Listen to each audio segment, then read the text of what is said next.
I just got done biking on a new path on a random day of the week in a place I've really never been before.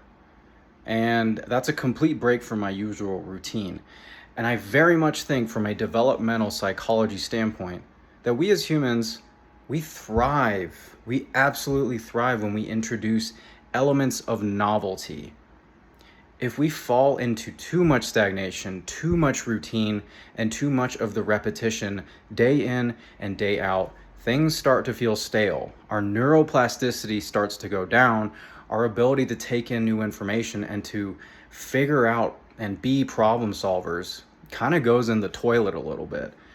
If you think about it from a developmental psychology standpoint, we evolved as hunter gatherers and problem solvers. We had to evolve with the seasons.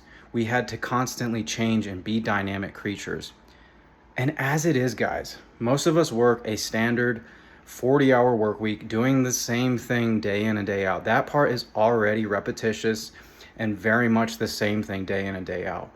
Outside of that, we should be introducing some degree of novelty. We should be introducing different kinds of exercises. Our body requires all different forms. We require mobility work. We require things like running, things like swimming, strength and conditioning, things like that. All kinds of movements are all beneficial, and it creates a dynamic human being. So if you're only training one way day in and day out, we need to break out of that. We absolutely need to break out of that because we are meant to be dynamic creatures. And also, BDNF, brain-derived neurotrophic factor, with different forms of exercises, the fertilizer for the brain is present in higher quantities if you increase the variability of the types of exercises that you're doing.